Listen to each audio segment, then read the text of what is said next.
নমস্কার বন্ধুরা, মনিদীপাস ম্যাজিক্যাল রেসিপিসের আরও একটি নতুন পর্বে আপনাদের সকলকে স্বাগত জানাই।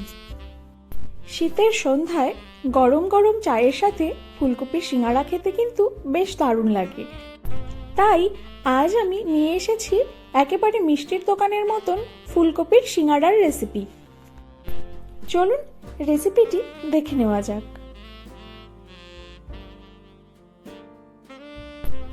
এই ফুলকপির সিঙ্গাড়া তৈরি করবার জন্য আমি দুটো ফুলকপিকে ছোট ছোট টুকরো করে কেটে ভালোভাবে ধুয়ে নিয়েছি। এবারে আমি একটি ভাজা মশলা তৈরি করব। এই ভাজা মশলা তৈরি করবার জন্য একটি তাওয়া গরম করে নিয়ে তাতে দিয়ে দিচ্ছি দুটো শুকনো লঙ্কা, 1 চামচ পরিমাণে গোটা ধনে এবং 1 চামচ পরিমাণে গোটা জিরে। এবারে এই সমস্ত কিছুকে শুকনো খোলায় আমি কিছুক্ষণ ভালোভাবে ভেজে নিচ্ছি।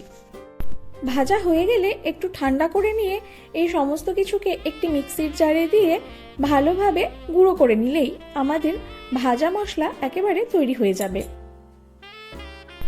এবারে সিঙ্গাড়ার জন্য আমি ময়দাটা মেখে নেব।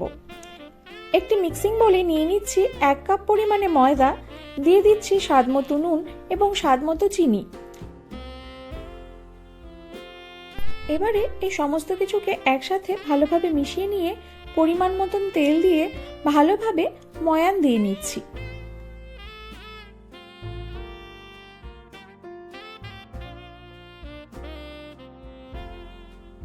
ময়ানটা ভালো মতন দেওয়া হয়েছে কিনা সেটা বোঝার জন্য এইভাবে একটু ময়দা মুঠো করে ধরে রাখলেই দেখবেন মুঠো হয়ে যাচ্ছে, আবার আঙুল দিয়ে একটু প্রেস করলেই দেখবেন বালির মতন ঝুরঝুর করে পড়ে যাচ্ছে। এবারে অল্প অল্প করে জল মিশিয়ে ময়দাটাকে ভালোভাবে মেখে নিতে হবে। ময়দাটা মাখার সময় খেয়াল রাখতে হবে ময়দাটা যাতে কোনোভাবেই নরম না হয়ে যায়। ময়দাটাকে একটু শক্ত করে মাখতে হবে। দেখুন আমি কেমন শক্ত করে ময়দাটা মেখে নিয়েছি। ময়দাটা মেখে নেবার পর ডোটার ওপরে সামান্য পরিমাণে তেল মাখিয়ে নিয়ে ডোটাকে আমি ঢেকে রেখে দিচ্ছি।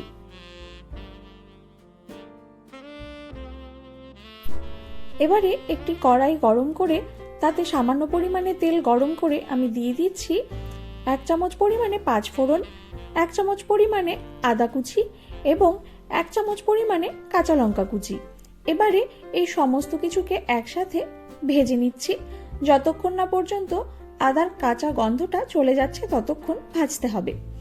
এবারে সেই কেটে রাখা ফুলকপিগুলোকে আমি অ্যাড করে দিচ্ছি। সাথে দিয়ে দিচ্ছি ছোট ছোট করে টুকরো করে কেটে রাখা আলু। শীতের এই আলুগুলো কিন্তু খোসা সমেত খেতেই বেশ দারুণ লাগে। এবারে অল্প পরিমাণে নুন দিয়ে এই সমস্ত কিছুকে 1 থেকে 2 মিনিটের জন্য আমি একটু ভেজে নেব। তারপর সামান্য পরিমাণে জল অ্যাড করে দিয়ে ফুলকপি এবং আলুটাকে আমি একটি ঢাকা দিয়ে ঢেকে সেদ্ধ করে নেব। দেখুন ফুলকপি আর আলুটা কিন্তু বেশ ভালোভাবে সেদ্ধ হয়ে গিয়েছে। এবারে সামান্য পরিমাণে হলুদ দিয়ে আমি ফুলকপি আর আলুটাকে ভালোভাবে ভেজে নেব।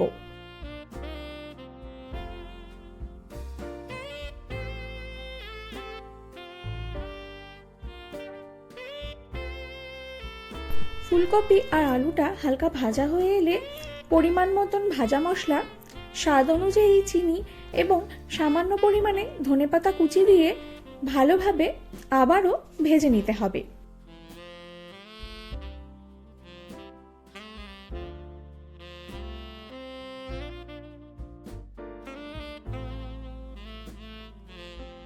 সবশেষে দিয়ে দিচ্ছি আগে থেকেই ভেজে রাখা চিনেবাদাম। এবারে এই চিনেবাদামটাকে মিশিয়ে নিয়ে 1 থেকে 2 মিনিটের মতন একটু ভেজে নিলেই আমাদের ফুলকপির সিঙ্গাড়ার পুরটা কিন্তু একেবারেই তৈরি হয়ে যাবে।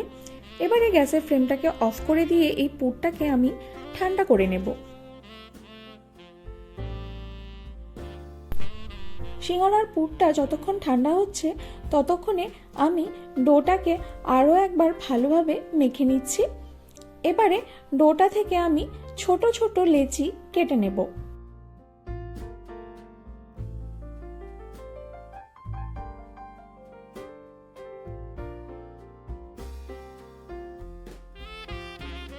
এবারে একটি লেচি নিয়ে লেচিটার উপর সামান্য পরিমাণে তেল মাখিয়ে নিয়ে লেচিটাকে বেলে নিতে হবে।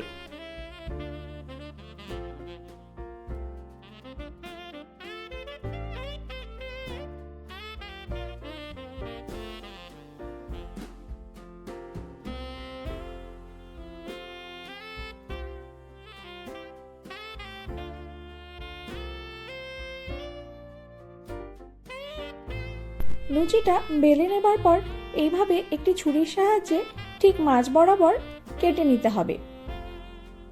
এবারে এই কেটে রাখা একটি টুকরো নিয়ে টুকরোটির এক সাইডে এইভাবে আঙুল দিয়ে একটু জল মাখিয়ে নিতে হবে। এরপর এইভাবে ফোল্ড করে নিয়ে জল লাগানো অংশটির সাথে শুকনো অংশটিকে ভালোভাবে আঙুল দিয়ে চেপে চেপে সিল করে নিতে হবে। খুব ভালোভাবে কিন্তু আঙুল দিয়ে চেপে চেপে সিল করতে হবে, নইলে কিন্তু ভাজবার সময়ে পুরটা বেরিয়ে যেতে পারে। এবারে এই সিঙ্গারাটার মধ্যে আমি পুরটাকে দিয়ে দিচ্ছি। পুরটা দেবার পর এইভাবে একটু চামচ দিয়ে আমি চেপে দিচ্ছি। এবারে এইভাবে একটু ফোল্ড করে নিয়ে সিঙ্গারার মুখটাকে ভালোভাবে আটকে দিতে হবে।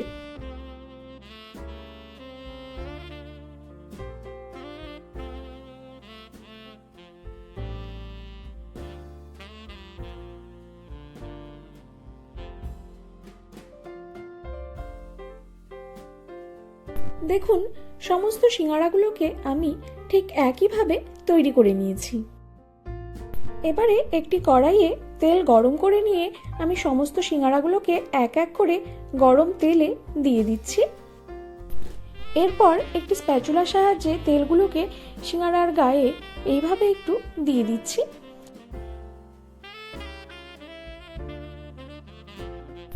এবারে গ্যাসের ফ্লেমটাকে মিডিয়ামে করে নিয়ে সিঙ্গারাগুলোকে উল্টে পাল্টে ভালোভাবে গোল্ডেন ব্রাউন করে ভেজে নেব। দেখুন, সিঙ্গারাগুলো ভালোভাবে ভেজে নেওয়া হয়ে গিয়েছে। এবারে এই সিঙ্গারাগুলোকে আমি একটি অন্য পাত্রে তুলে নিচ্ছি। এবারে এই গরম গরম সিঙ্গারাগুলোকে দুধ চা অথবা মুড়ির সাথে সার্ভ করুন। আজকের এই ফুলকপির সিঙ্গারার রেসিপিটি ভালো লেগে থাকলে ভিডিওটিতে অবশ্যই লাইক এবং কমেন্ট করবেন, আর আমার চ্যানেলটিকে অবশ্যই সাবস্ক্রাইব করে নেবেন। Thank you.